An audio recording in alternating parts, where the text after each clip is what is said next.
Bonjour Hilaire. Bonjour Agnès. Cette semaine Hilaire, vous allez nous parler d'un sujet qui n'est pas très facile à traiter, la sexualité des vieux.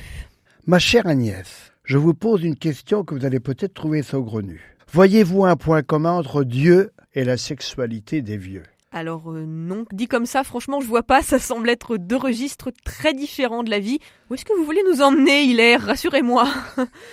Au fait que ce sont deux sujets tabous. Au sujet de Dieu, mon ami Hakim d'origine tunisienne me racontait l'anecdote suivante. Lundi dernier, je suis arrivé dans mon nouvel emploi. À la pause, je demande à mon voisin, fort sympathique, « Tu es chrétien ou athée ?»« Chut, on n'a pas le droit de parler de religion ici. » Hakim m'interroge, « Vous les Français, vous êtes vraiment bizarres. On dirait que chez vous, parler de religion, c'est pas bien. » Je lui réponds que dans notre société laïque du XXIe siècle, parler de notre rapport à la religion ou de Dieu est un sujet tabou. Comme la sexualité des vieux. Oui, mais ce sujet est tabou depuis fort longtemps.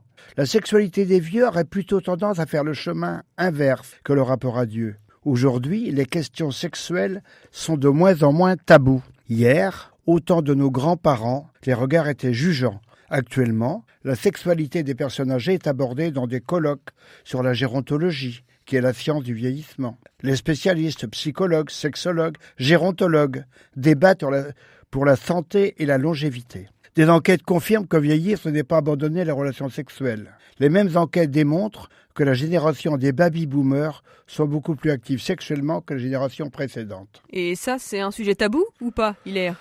Malgré le regard des professionnels de la santé, ça reste un sujet tabou. Pas pour les professionnels, mais pour nous les vieux. J'ai plusieurs amis de 60 à 75 ans qui vivent une grande solitude. Plusieurs d'entre elles ont vécu des aventures sentimentales malheureuses à cause du tabou de la sexualité. Francine me disait « Rencontrée sur les réseaux sociaux, j'ai essayé plusieurs fois de créer une vraie relation avec un homme. Or, dès que nous entrons dans l'intimité des hommes, les hommes rencontrés veulent assurer et ensuite affirmer leur virilité. Cela les obsède. Ils manquent d'attention, ils manquent de tact et de délicatesse.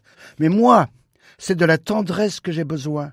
Pas d'exploit sexuel. » Et le désir est toujours présent chez les vieux, selon vous, Hilaire ? Tout au long de la vie, le rapport au désir évolue, mais le désir ne s'éteint pas.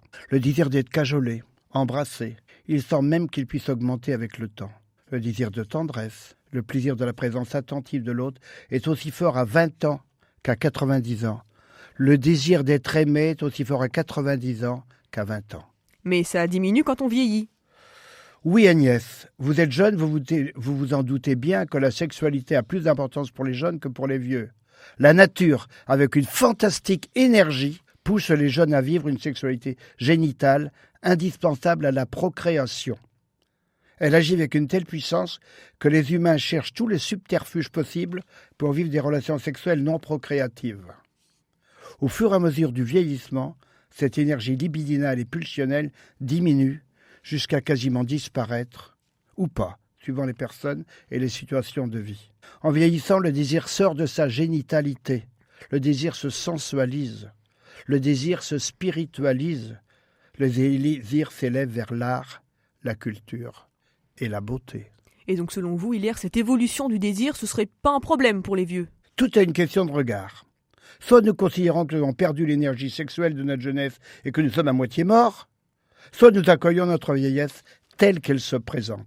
La vieillesse peut être une occasion de vivre une métamorphose érotique et sensuelle.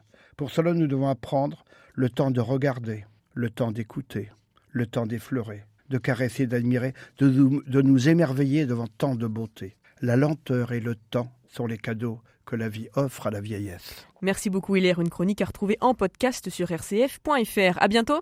À bientôt Agnès.